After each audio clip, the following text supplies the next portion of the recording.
Friends, welcome back to another session of Delhi AIS Sitapur. तो आज के सेशन में हम बात करेंगे हमारे रीजनिंग के टॉपिक, जो कि मेरा है समरूपता यानी एनालॉजी। तो इसको क्या है, इसका क्या मेन मोटिव है, इसको क्यों बनाया गया, वो आज जानते हैं। तो देखिए, कुछ होते हैं हमारे, कोई भी आप एग्जाम दे रहे हो तो जो बेसिक चीज़ें होती हैं वो आपके साथ हमेशा कनेक्टेड रहती हैं, ठीक है। आप 40% जो भी एग्जाम होगा वो बेसिक चीज़ों के साथ ही मिलकर बना होता है। तो हम जैसे बहुत सारे टॉपिक्स मेरे आ जाते हैं, तो उनमें क्या होता है कि बेसिक को ज़्यादा इंपॉर्टेंस दिया जाता है, तो बेसिक को ही मिला के आज एनालॉजी का पार्ट बनाया गया। जैसे मेरे पास जो है समरूपता, तो समरूपता को बेसिकली 3 फर्दर और क्लासिफाई किया गया 3 और पार्ट में। तो वो क्या क्या थे?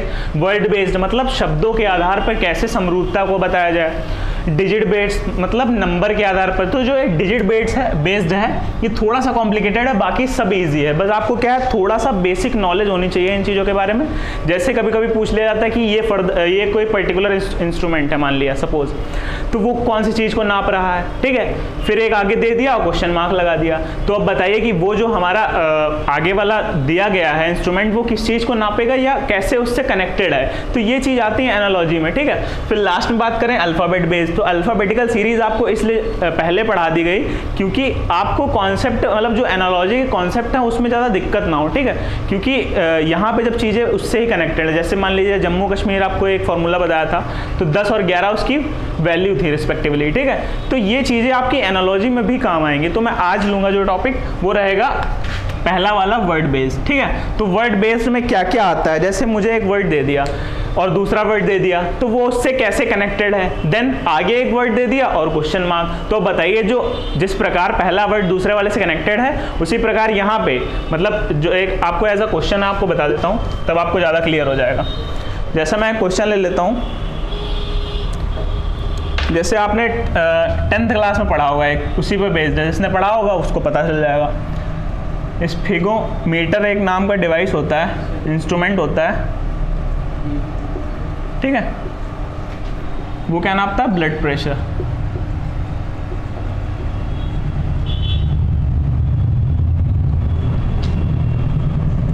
फिर ये जो होता है सिंबल, कि जिस प्रकार ये इससे कनेक्टेड है उसी प्रकार, मतलब ये कौन सा सिंबल हुआ, उसी प्रकार, मतलब जैसे ये आपस में कनेक्टेड है उसी प्रकार से हम एक अगला क्वेश्चन देंगे। तो यहाँ पे ये जो 4 बनाए गए, इसका मतलब यहाँ पे एंड हो चुका है हमारे, मतलब जो हमने एग्जाम्पल दिया, अब हमारे क्वेश्चन स्टार्ट हो रहा है, ठीक है। फिर बात करेंगे हाइग्रोमीटर कैसे कनेक्टेड है, किससे कनेक्टेड है या क्या नापता है। हाइग्रोमीटर, इसमें लगा दिया क्वेश्चन मार्क। आपके सामने 4 एग्जाम्पल, 4 क्या हो गए? ऑप्शंस हो गए। जैसे स्पेसिफिक डेंसिटी हो गया। सेकंड दिया डेप्थ ऑफ वाटर, मतलब पानी की गहराई, ठीक है। एंड थर्ड दिया ह्यूमिडिटी ऑफ एयर, तो जो नमी होती है हवा में उसको पता करने के लिए क्या यूज होता है। और लास्ट दिया आपके सामने डेप्थ ऑफ सी। तो हम कैसे फाइंड आउट करें कि क्या है। अब इसमें कोई कॉन्सेप्ट लगाना है क्या, गुणा भाग करनी नहीं करनी ना। आपको अगर पता है कि स्फिगोमीटर क्या ब्लड प्रेशर नापते हैं, 10th क्लास में आपको शायद 11वें चैप्टर के बायोलॉजी में देखने को मिलेगा, ठीक है। तो स्फिगोमीटर क्या है, वहाँ पे लिखा है कि ब्लड प्रेशर को नापने के लिए एक इंस्ट्रूमेंट बनाया गया जिसका नाम था स्फिगोमीटर, ठीक है। उसी प्रकार हाइग्रोमीटर क्या नापता है, ये 11th क्लास में मिल जाएगा। तो ये चीज़ें कैसे हैं, आपस में कनेक्टेड है। जो आप पढ़ चुके हैं, जिनको नॉलेज है वो कर लेंगे इजिली, जिनको बेसिक्स पता है वो कर लेंगे, ठीक है। तो इसमें क्या है, जर्नल साइंस का भी यहाँ पे टॉपिक कवर हो जाता है, ठीक है। ये चीजें आपकी जनरल साइंस में भी पूछी जा सकती हैं। अब डायरेक्टली पूछ लिया हाइग्रोमीटर बताइए किस चीज को नापता है, तो क्या ये जनरल साइंस का क्वेश्चन नहीं है? बिल्कुल है। तो मैं कह दूंगा हाइग्रोमीटर जो नापता है वो ह्यूमिडिटी ऑफ एयर, मतलब जो नमी होती है हवा में उसको नापता है, उसको नापने के लिए काम में आता है, ठीक है। तो मैं ऐसे कर लूंगा, तो आपको मतलब पैटर्न पता चलेगा कैसे एनालॉजी के क्वेश्चन को पूछा जाता है, ठीक है। अब बात कर लेते हैं कुछ ऐसे हमारे पास इंस्ट्रूमेंट हैं जो पूछे गए, जैसे एसएससी हो गया, एसएससी मेंस में स्पेशली ये पूछे जाते हैं एनालॉजीज, ठीक है। यूपीएससी हो गया, ठीक है, लेखपाल हो गया, इनमें भी मतलब एनालॉजी एक ऐसा कॉन्सेप्ट आपके साथ लेके आता है जितना बेसिक है ये चीज़ें कि आपको हर एक एग्जाम में देखने को मिलेंगी। 2 या 3 नंबर, ठीक है, 2 या 3 क्वेश्चन कह लीजिए, अब जितना भी मार्क्स उनके लिए अलॉट हो, ठीक है। मैं कुछ इंपॉर्टेंट लिख लेता हूँ। जैसे मुझे 8th क्लास में पढ़ा होगा आप लोगों ने सोशल साइंस की बुक में, ठीक है, हमारे ज्योग्राफी वाले सर थे वो पढ़ाते थे कि जो सिस्मोग्राफ होता है उसको क्या कहते हैं, वो अर्थक्वेक को मापने के लिए यूज़ किया जाता है। तो ये बेसिक नॉलेज है, यही आपको इंपॉर्टेंट कुछ लिखवा दूँ कि ऐसे आपके मोस्ट ऑफ द एग्जाम्स में पूछे जाते हैं। ठीक है, जैसे एक आपका है सिस्मोग्राफ, एक है आपका सिस्मोग्राफ, ये किसको, अर्थक्वेक को, भूकंप को नापने के लिए, भूकंप को नहीं, भूकंप की इंटेंसिटी को, मतलब कितनी वो है, मतलब आ सकता है या नहीं, तो ये उससे प्रेडिक्ट किया जाता है। ठीक है, सिस्मोग्राफ से। एक है लैक्टोमीटर, अब इनको याद कैसे रखना है वो भी बताऊंगा।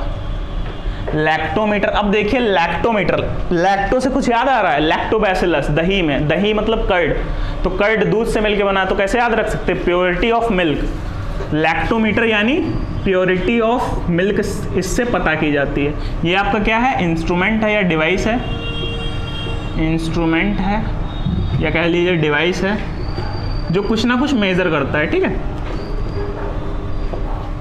ये है प्योरिटी ऑफ मिल्क। एल्टीमीटर, अब देखिए एल्टीमीटर या अल्टीमीटर भी कहते हैं इसको। ठीक है, तो एल्टीमीटर क्या है, एल्टीट्यूड, इससे प्रोनाउंसिएशन हो रहा है कि एल्टीट्यूड का, एल्टीट्यूड किसको बोलते हैं, ऊंचाई को बोलते हैं, तो ये इसको नापने के लिए काम में आएगा। एल्टीट्यूड यानी किसी भी चीज की ऊंचाई को पता करने के लिए एल्टीमीटर का यूज होगा। ठीक है, तो क्या कह देंगे, एल्टीट्यूड यानी ऊंचाई को नापने के लिए। ठीक है, फिर बात करेंगे फोर्थ, मेरा है एरोमीटर, एरोमीटर।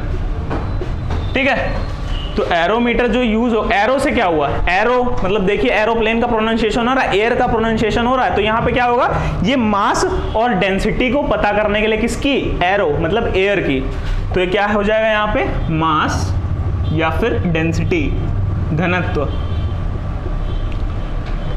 Of air.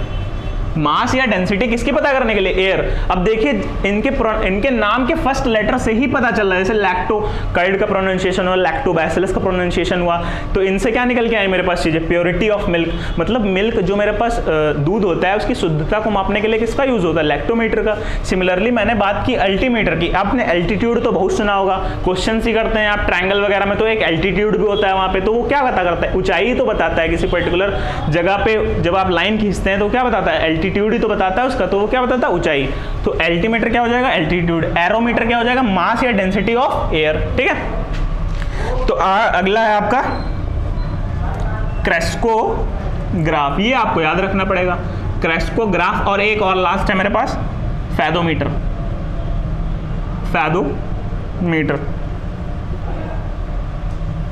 ठीक है, तो इन दोनों के लिए क्या था, फैदोमीटर और क्रेस्कोग्राफ। तो एक था आपका क्रेस्कोग्राफ, अब देखिए आपने सुना होगा क्या था वो, कार्निवोरस, कार्निवोरस और हेर्बीवोरस, लेकिन इसमें जस्ट उल्टा हो जाता है, क्रे आ गया तो कार्निवोरस वहां आप पढ़ते थे कौन सा, मतलब जो जानवरों को खाते हैं, लेकिन यहाँ पे क्या कर दीजिए, उल्टा कर दीजिए। तो एक कॉन्सेप्ट अपने आप बनाइए यहाँ पे अपने आप। ठीक है, जैसे क्रेस्कोग्राफ हो गया आपका growth of plant, growth of plant, तो ये आप पता कर लीजिए कि क्रेस्कोग्राफ जो मैंने याद किया वो आप अपना कुछ भी बना सकते हैं, ये तो आपको दिख ही रहे थे, इनमें आप याद कर सकते हैं। फैदोमीटर क्या होता है, डेप्थ ऑफ सी पता करने के लिए होता है, मतलब जो समुद्र की गहराई वगैरह होती है। अब कहेंगे यार समुद्र की गहराई कैसे पता कर, तो यार अल्ट्रा जो साउंड होती है, अल्ट्रावेव साउंड्स होती हैं, उनसे या फिर रेस कह लीजिए, उनके बेसिस पे हम लोग पता कर लेते हैं, कुछ होगी टेक्निक उनकी। ठीक है, तो अल्ट्रा वेव्स की मेथड से वो पता कर लेते हैं गहराई। ठीक है, अब इनकी यूनिट भी कभी कभी पूछ ली जाती है कि, तो यूनिट क्या होती है, फैदोमीटर क्या होता है, इसकी यूनिट जो होती है फैदम होती है। ठीक है, ये याद रखिए, कभी कभी आ जाता है, इसकी यूनिट क्या होती है, फैदम होती है। तो ये कुछ इंपॉर्टेंट से आपके पास इंस्ट्रूमेंट या फिर कह लीजिए डिवाइस थे जो क्या करते थे, कुछ ना कुछ मेजर कर रहे थे, जो आपके यूपीएससी में स्पेशली पूछे जाते हैं ये। ठीक है, एनालॉजी बेस्ड कॉन्सेप्ट ये बहुत ज़्यादा इंपॉर्टेंट हो जाता है, 2 से 3 क्वेश्चन जरूर आपके सॉल्व करके देगा आपको। ठीक है, तो ये नोट डाउन कर लीजिएगा आप लोग।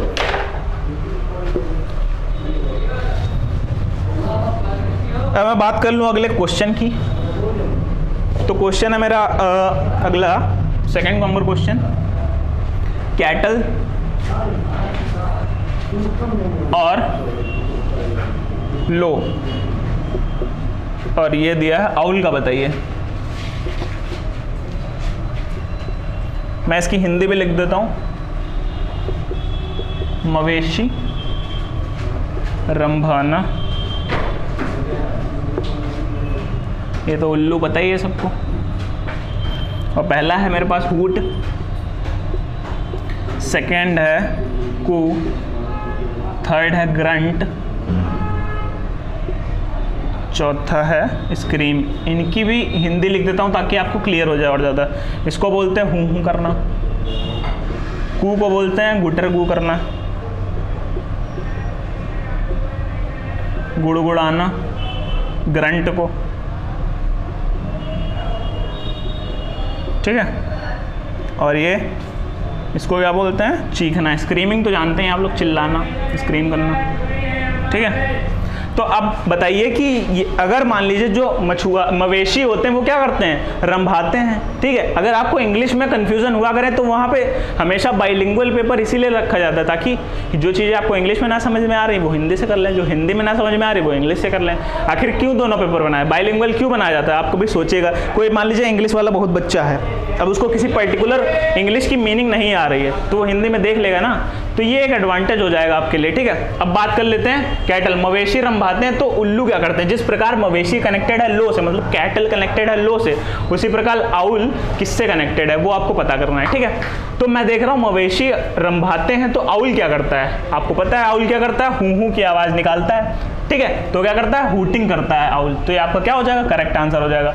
अब देखिए कू, गुटर गू कौन करता है, बतख करते हैं, आपको पता है, तो बतख हो जाएगा यहाँ पे। कुछ और चीज़ें आपके साथ जान लीजिए, जैसे ग्रंट, गुड़गुड़ाना कौन करता है, ऊँट आपने सुना होगा, पिग्स, ठीक है, वो क्या करते हैं, गुड़गुड़ाते हैं। चिल्लाता कौन है, स्क्रीम, बाज, गिद्ध, ये सब क्या करते हैं, स्क्रीम ही तो करते हैं। तो ये चीज़ें कभी कभी आपके साथ पूछी जा सकती हैं जो आपको एग्जैक्ट मीनिंग नहीं उसकी पता होगी। जैसे आउल, अब ये ऑप्शन नहीं देता तो हूँ आप हूँ चलो आपको हिंदी में जैसे पता भी है, इंग्लिश में भूल गए बाई चांस, हम ये नहीं कह रहे हैं कि आप भूल ही गए, हूँ भूल गए, हूटिंग करना। तो आपको बाइलिंगुअल पेपर इसीलिए बनाया जाता है, ठीक है। आपको हिंदी में ना समझ में आ रहा हो इंग्लिश में देख लीजिए, इंग्लिश में ना समझ आ रहा हो हिंदी में देख लीजिए, बस।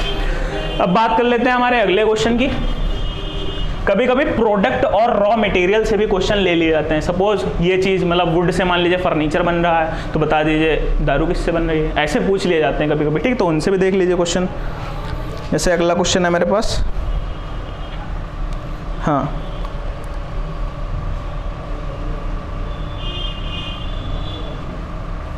Product and raw material based भी देख लेते हैं। तीसरा क्वेश्चन ले लेते हैं। जैसे पूछ लिया बटर, मिल्क, वाइन ही वाला एग्जांपल ले लेते हैं। जैसे वाइन मतलब शराब, ठीक है, तो वो कैसे कनेक्टेड है। अब बटर मिल्क से कनेक्टेड है तो बताइए ये जो वाइन के आगे क्वेश्चन मार्क लगा है ये किससे आखिर कनेक्टेड होगा। अब देखिए यहाँ पे समझने वाली बात ये है कि बटर पहले दे दिया, मिल्क बाद में दे दिया, मतलब जो ये प्रोडक्ट मिलके बना है ये आखिर कौन से रॉ मटेरियल से मिलके बना है। अब पता है सबको, आपको मक्खन किससे मिलके बना होता है, दूध से, ऑब्वियस सी बात है यार, सबको पता है। मिल्क किससे मिलके बना है, मिल्क से क्या बना है, बटर, यही तो है। मतलब रॉ मटेरियल से एक प्रोडक्ट बनाया जा रहा है यहाँ पे इस क्वेश्चन में। अब वाइन एज अ प्रोडक्ट हमें दे दिया तो इसका रॉ मटेरियल ही तो पूछा है, रॉ मटेरियल ही पूछा है। वाइन किससे मिलके बनती है, आपको पता है ग्रेप्स से मिलके बनती है, ठीक है। साउथ अफ्रीका वगैरह में बहुत इसका प्रचलन भी है, वहाँ पे बहुत ज़्यादा ग्रेप्स होते हैं ना, तो वहाँ पे क्या करते हैं कि वाइन का मतलब एक समझिए हर दूसरा बच्चा वाइन पी रहा है, ऐसा समझिए। लेकिन वो यहाँ वाली वाइन थोड़ी होती है कि पी लिया भैया 25 का आधा लगा दिया, वो नहीं, ठीक है। यहाँ वहाँ साउथ अफ्रीका में बहुत मतलब अच्छी क्वालिटी की वाइन वगैरह बनाई जाती है, ठीक है, जो मतलब हमारी हेल्थ के लिए अच्छी होती है, ठीक है। तो मैं क्या कह रहा हूँ, यहाँ पे आपका क्या है, रॉ मटेरियल है, और यहाँ पे क्या आपका गिवन है, प्रोडक्ट। ये कॉन्सेप्ट आपको खुद दिमाग लगाना पड़ रहा है। अब बटर से मिल्क नहीं बनाना, मिल्क से बटर बनेगा, ये आपको मतलब डेवलप करना पड़ेगा इतना सेंस, ठीक है। फिर मैं कह रहा हूँ वाइन से, वाइन आखिर किस चीज़ से मिलके बनी है, तो हमें एज अ प्रोडक्ट मिल गया ना। अब आप डायरेक्टली क्या कर सकते हैं, आंसर कर सकते हैं ग्रेप्स। अब कुछ और ले लीजिए, जैसे मान लीजिए वुड, वुड से मिलके क्या बनता है, फर्नीचर, आपको पता है वुड से मिलके फर्नीचर बनता है। अब आपने सुना होगा एक 9th क्लास में लेटेक्स से मिलके क्या बनता था, रबर बनती थी। तो ये भी क्या है, लेटेक्स क्या होगा हमारा, रॉ मटेरियल हो गया, और एज अ प्रोडक्ट हमें क्या मिल गया, रबर, ठीक है। तो ये 9th क्लास में आपने ज्योग्राफी में पढ़ा होगा, ठीक है। और बात कर लेते हैं हमारे अगले क्वेश्चन की। तो ये चीज़ें आपको बेसिक सेंस से ही करनी पड़ेंगी, ठीक है। मैं बात कर लेता हूँ हमारे अगले क्वेश्चन की, जैसे सोशियोलॉजी है, समाजशास्त्र, सोशियोलॉजी, ठीक है, उसको कनेक्ट किया गया है सोसाइटी से। तो बॉटनी को बताइए,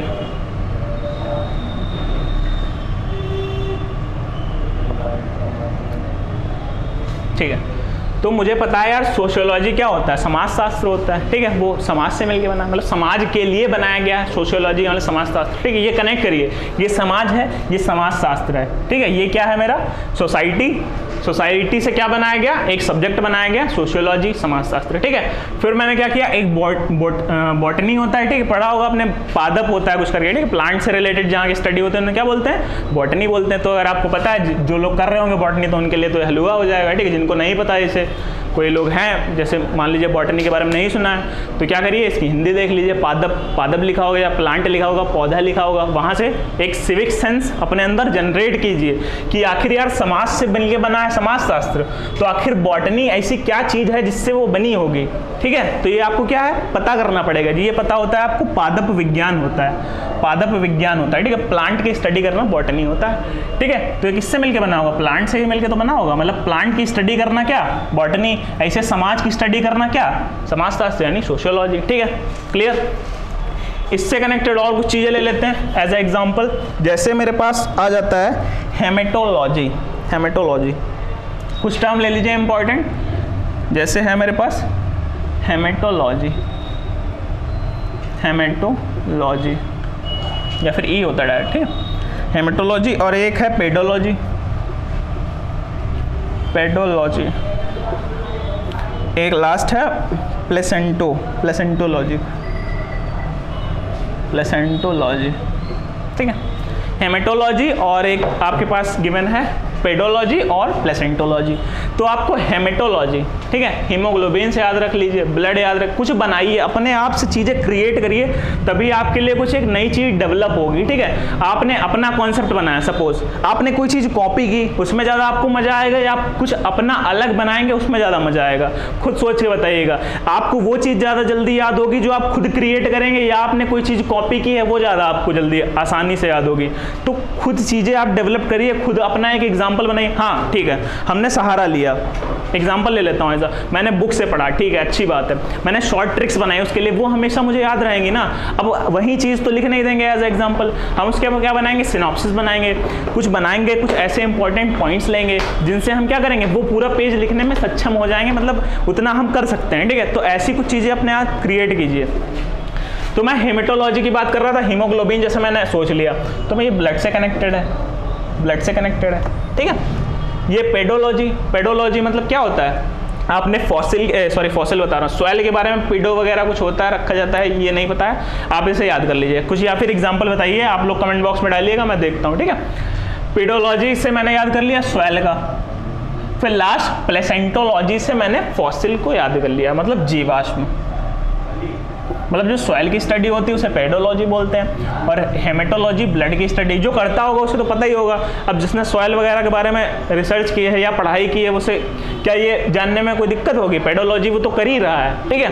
या फिर थोड़ी बहुत नॉलेज है उसको सॉइल के बारे में, तो क्या वो ये नहीं बता सकता कि सॉइल की स्टडी को पेडोलॉजी बोलते हैं, फॉसिल की स्टडी को प्लेसेंटोलॉजी बोलते हैं। तो ये आपके जनरल चीज़ें हैं, ठीक है, ये आपको याद करनी पड़ेंगी। अब मैं बात कर लेता हूँ मेरे अगले एग्जाम्पल की, जैसे मैंने ले लिया 5वां हार्ट। ये थोड़ा इंटरेस्टिंग क्वेश्चन है, इसको देखिएगा। हार्ट को कनेक्टेड है, हार्ट कनेक्टेड है पेरिकार्डियम, हार्ट कनेक्टेड है पेरिकार्डियम से, ठीक है। तो बताइए मेरा जो ब्रेन होगा वो किससे कनेक्टेड होगा, यही आपको पूछा गया है यहाँ पे। हार्ट आपका पेरिकार्डियम से कनेक्टेड, तो ब्रेन कैसे कनेक्ट, ऑप्शंस आपके सामने गिवन है, A, B, C and D. First option given है मेडुला, मेडुला के बारे में आप लोगों ने सुना होगा, मेडुला ऑब्लंगेटा, ठीक है। ग्रैनियम नहीं, क्रैनियम है, सॉरी, क्रैनियम है, सेरिब्रम है, और सेरिबेलम है। ये तो सुना ही होगा आपने, हार्ट्स के तीनों, ब्रेन के तीनों वो होती हैं, आगे वाला, बीच वाला हिस्सा और पीछे वाला हिस्सा, ये तो आपने सुना ही होगा, ठीक है। तो मैं बात कर रहा हूँ हार्ट आखिर कनेक्टेड है मेरा पेरिकार्डियम से, ठीक है। तो पेरिकार्डियम होता क्या है ये आपको थोड़ा सा जानना होगा। पेरिकार्डियम जो होता है वो आपका हार्ट की आउटर सरफेस को बोलते हैं हम पेरिकार्डियम। तो outer surface of heart is called pericardium, ठीक है।